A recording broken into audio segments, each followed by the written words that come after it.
welcome to this edition of Rugby Unfiltered. I'm your host, Jan de Koning, and with me, Lofi Elof. Eugene, welcome.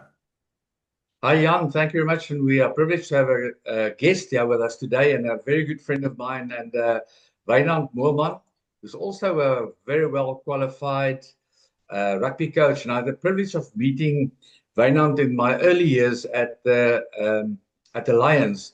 And the one thing that I could always say about him is that he understood kids, he understood the surroundings of schools rugby, and he had the empathy for players that a lot of coaches don't have. So I think for our discussions we're going to have Wynand, we could not speak to a better. He's known as BS.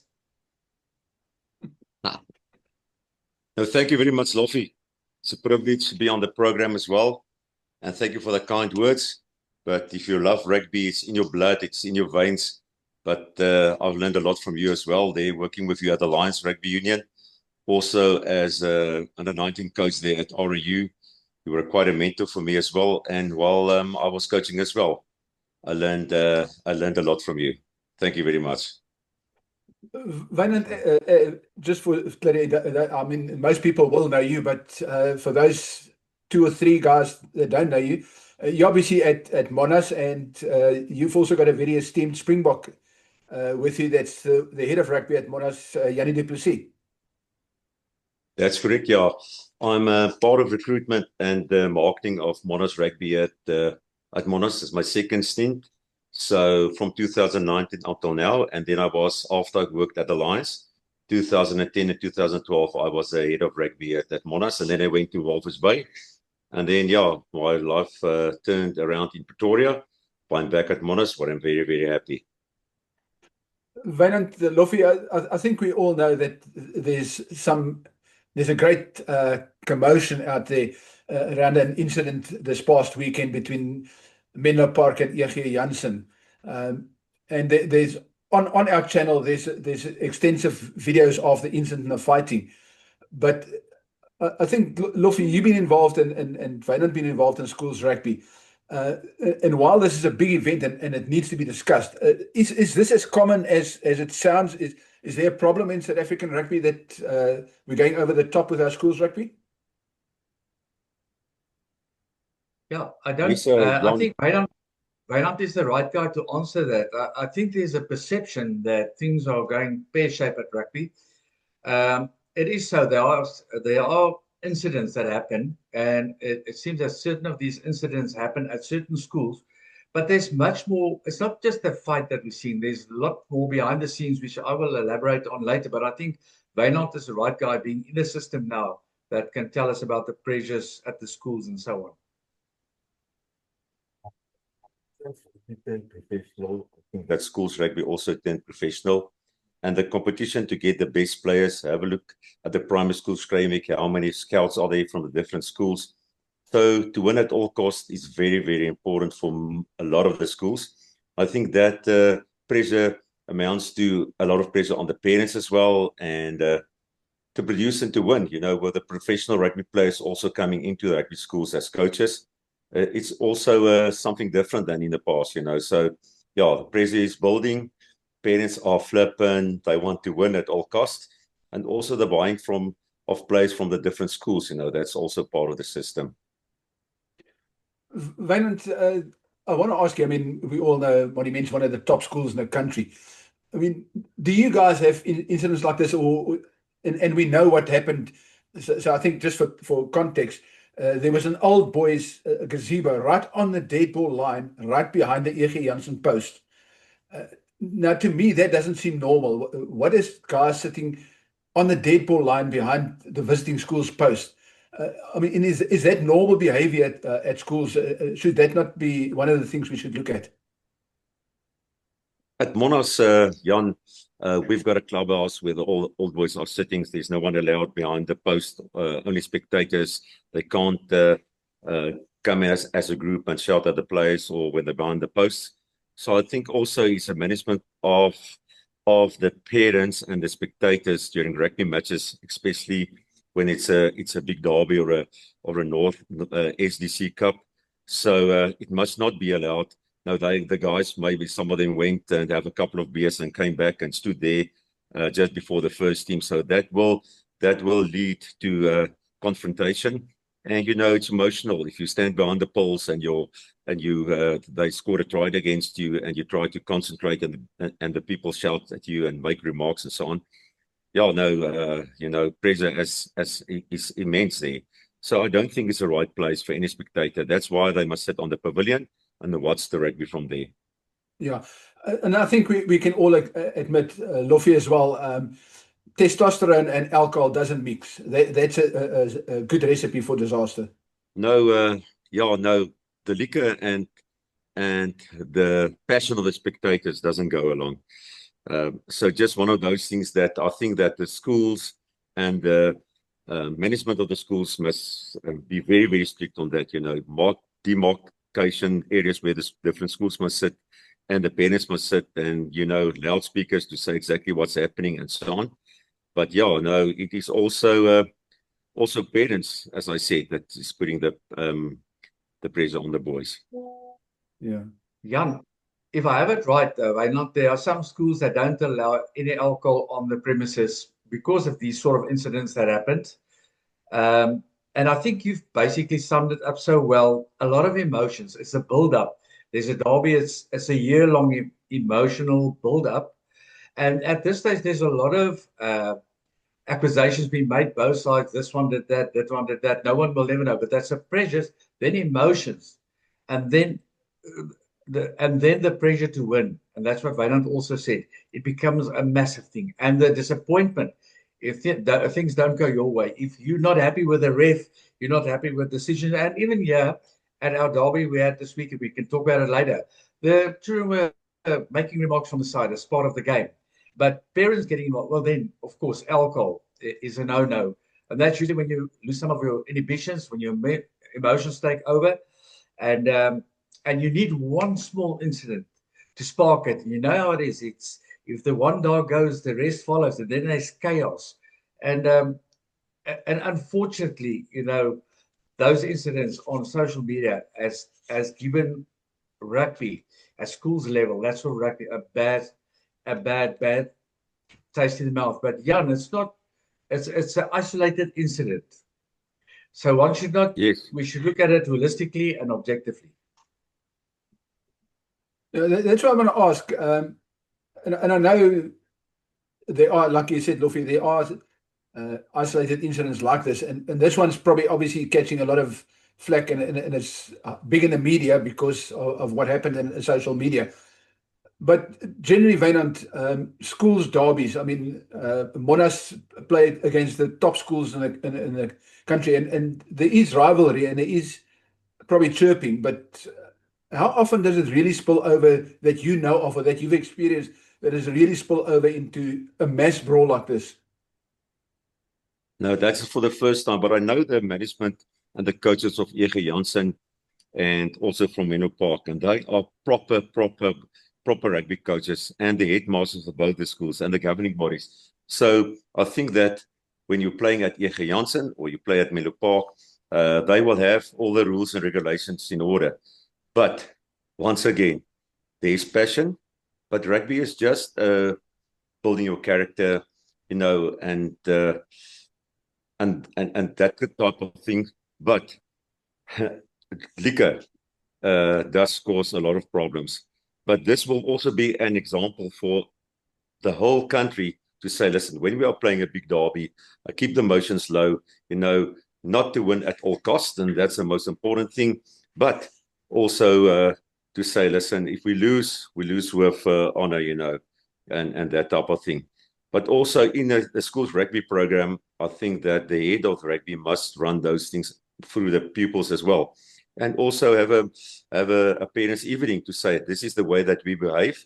On our programs at Monash, at the back of a program, there's a great our rules and regulations for the parents and the spectators to follow.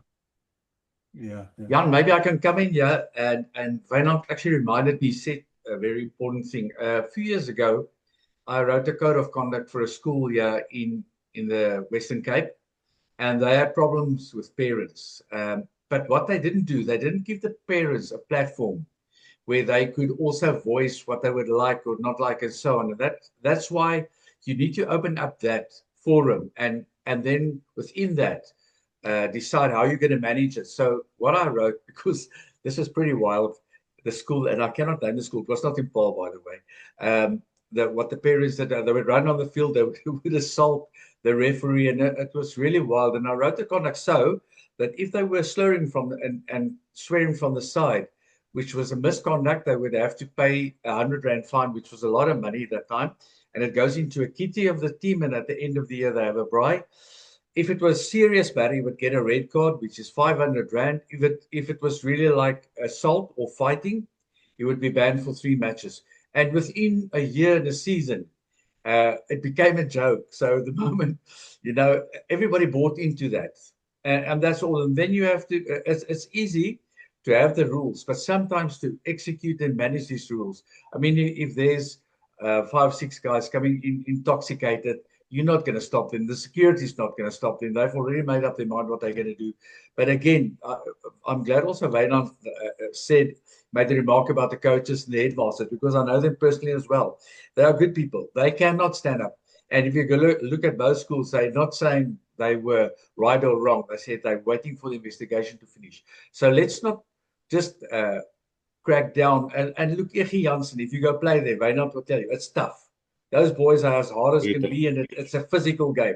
And they've also produced a lot of great rugby players as well. And so, when you go there, you're in for a game, but it's rugby and it's tough. So, yeah, I feel for the guys on the receiving end and now saying, there are people, it's very easy to say, listen, ban the school, ban this. And who's gonna win? Nobody. Yeah, so that code of conduct must come through years and years. Like Monas is turning 105 next year, and the code of conduct were there for a very, very long time. So it's passed on from one generation to another generation for rugby players as well. But yeah, it was very, very bad on Saturday. And as I said, all the coaches of both teams, Melo and Egie, they are top guys, and the headmasters as well. But yeah, rules and regulations must be put in place now. I think this is going to be an example for the rest of the country, what is going to happen with those 2 schools and what's going to happen especially in the SDC Noordval Cup here. How are they going to handle it? The organizations as well, the school organizations and the provinces also. Thank you, Wynand. I think maybe that's the right note to go over to something a lot more positive, Eugene. I mean, you were obviously the whole week last week, you were at the Boys High Gym derby, and I'll ask Wynand just now to talk about their best derbies or their biggest derbies. But talk to us, Lofi, about the week in Paarl last week. Yeah, maybe just end off on one thing regarding our previous discussions. I think the people sitting around the table also should not make emotional decisions now and wait for the facts and just work on that. Okay, let's talk about the derby. As you can see, I've got my Gimmies shirt on. I am affiliated to Gimmies. But every year in this town, for a week, it stands still, but it's a build-up. And you have the blue school and the green school. And yeah, last year, against all odds, the blue school beat the green school. And it hurts, in this little town. The people braai together, but they don't talk about it. And the week in the derby time, they don't braai together. The only time they talk again is after the game. But I'll tell you one thing now, there was about 22,000 people there at the match, on the main match. But throughout the whole week, it was attended like at this ENF teams, 2,000 people next to the field at Brug Street. That was really well organized by Boys Eye. And the main game was at Fora, the 4 matches. And you know what I saw there, Wynand, and you'll appreciate it. I saw friends of both schools walking to the field, like hugging each other and talking to each other. And when they get to the gate, they split to their 2 sides. The bands were playing. When the one band of Gimmy plays a song, the Boys Eye band plays the same song, but they try and play it better. So it's just a big rivalry, and you could see also it was not an easy match. Boys, I was in the match for a long time, yeah. And straight after the match, you could see the sportsmanship, and I think that's also something Wynand talked about. we need that sportsmanship. It's only a game that afterwards you walk to your opponent. Nobody likes losing, but shaking hands, and maybe in your heart and your head you think next year I'll get you again. But on this day, and you can actually, it's a great, great gift if you can give somebody credit for something they did well, whether it's a coach, management, a player. Yeah, so it was a big week, and everything's back to normal in the Paarl. I've got very good friends that abused me. They were Boys Eye supporters. Reinhard knows them, and I said I'm going to abuse them for 3 months, but I decided I'm not that person. I'm not going to do it. It's just a game, and it's a fantastic game where young kids can live out their dream. Yeah, Loffie, that gracious in defeat, humble in victory. That is the most important thing. It's going to happen. It's part of life. Sometimes you win, sometimes you lose. But it built your character as well when you win or lose and how you handle it. But yeah, no, what a great one. Here in Monash, it is in Krugersdorp, it's Monash and Noordheuwel. So they are a very young school as well, Noordheuwel, but they are doing well.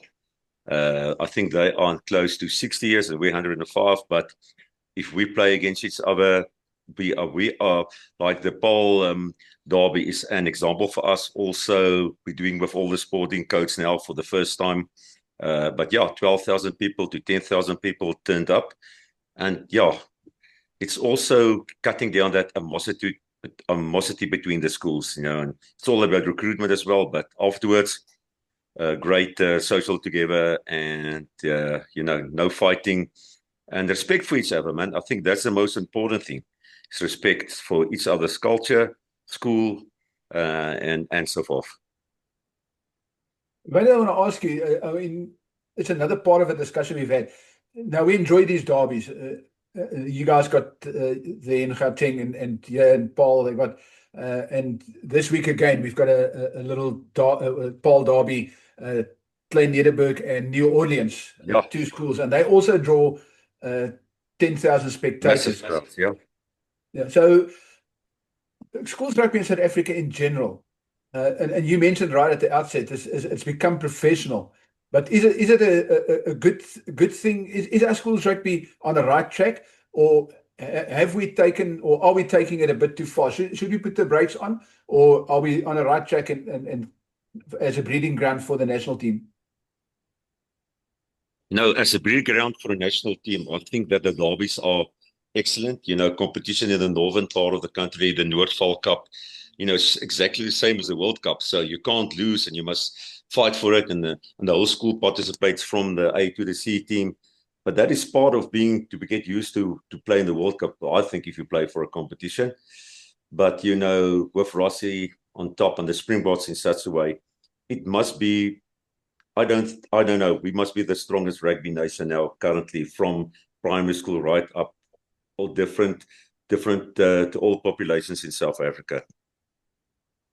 Jan, if I can also just add on to what Wynand said, I think it's not professional, but the approach is professional. Professional rugby players, that's all they do. They come in, they train, they stay, they play rugby. But the approach the schools have got is much more professional. And if you don't have that approach, you're going to fall behind. It's very easy to say, yeah, but they're buying and they this and that. Then you must also do it. But I think the reason why we are the Junior World Cups and the reason why South African rugby currently is so healthy is because of that. Yes, and some people might say that winning things becoming too big. The approach is professional. There's nothing wrong having a professional approach. That's having good coaches, having systems in place, but still, it is a school. There's still an educational process also happening. And a lot of these coaches use the tool of rugby to educate these kids, to teach them how to manage, how to handle conflict, how to exalt their leadership, and so on. So, yeah, the approach is professional, but the game itself is not professional at school. Yeah. Just have a look at all the professional players becoming head of rugby programs at schools as well. So the influence that they have also is quite big, and the way that the boys are playing rugby, I don't think it's a bad thing. I just think they must just get used to the culture of the school rugby, But they do definitely give a big advantage to the school where they're involved with. I agree, Jan. Jan, I know you want to finish, but this is a very important point. Is Wynand's talking about now. I think also what we must watch out for is the tendency to overcoach and over structure schools rugby, because that's where they develop to play from broken play and play what's in front of them, and that comes with professional rugby. So there's a lot of pros and cons. Wynand, Loffie, we got about 5 minutes left, but I want to ask you guys one more question, and we don't have to go too long about this, but there is a concern for me personally, and I know it's not rough. I mean, again, it's isolated incidents, but unfortunately, there's been 2 very recent incidents of schoolboys getting tested positive for illegal substances. Is there a problem? Is this part of the issue that players want so badly to do well that they aren't being educated, for the lack of a better word, they aren't being educated at the dangers of substances or substance abuse? I think Loffie must first go, and then I'll just add on to him. That's a good answer, Wynnie. You're throwing me into the bus. You know, everything we spoke about today, the pressure of performing, you hear things like you're too small, and you go into a gym where guys are really ripped and look good, and the guy says, listen, this is legal stuff and so on. Everybody's influenced by that. So, yeah, it's a very difficult thing to answer. I think it's just not controlled well. And I guess that's a discussion we should have with Dr. Peer and them, because it's becoming more and more a problem, because the kids are more and more tested. It's not the schools. A lot of times, it's not schools that say, listen, you must go inject yourself with this or use that. It's guys individually or parents individually saying, listen, this guy at the gym said this works and this works. So, yeah, it's not controlled. It's not the schools. Yeah, so the other thing is just, you don't have any, they can go to a local gym, as you said, Loffie, and they will get some stuff there, and they also, they're young and they listen to all the guys with big muscles and so on. And, also the negative thing is just they would like to perform and to get the contracts and to be known as a well-known rugby, become a Springbok. So, yeah, the ethics is very, very important, where they go and what they get from whom. Guys, thank you very much, Wynand. I really appreciate it. We definitely have you on again. It's great to have insightful people like yourself. And Loffie, baie dankie. Dankie julle. Ek wil net Jan. Yes. Daar vir julle sê Dok Janie sou graag hier wil gewees het, maar hy's nou besig. Ek sien die man sit nou skouers en knieë seker iewers in, maar baie dankie vir die voorreg julle. Ja. Dankie. Ek dink hy en sy vrou albei praktyke daarso in Kreeusdorp, is dit nie? Ja, nee, wat Janie nou gedoen het, hy en Reinhard Gerber. Kyk, Reinhard Gerber is ons rugby hoof. Ek dink Loffie het hom ook afgerig, en Dok Janie is ons hoof van afrigting. So dit is hoe dit maar werk. Ek dink by klomp van die skole werk dit so, die topskole werk dit so, laat dit daai struktuur het. Ja nee, maar dit is lekker. Julle, dit is baie lekker. Dankie Jan, jy's 'n legende natuurlik. Ek bedoel, ek 31 jaar. Die check is nie mail. Ek gebruik die poskantoor nog. Ja, dankie Jan, hoor. Okay, Wynnie. Kyk, dankie Lof. Dankie julle. Lekker dag. Bye bye. Lekker dag.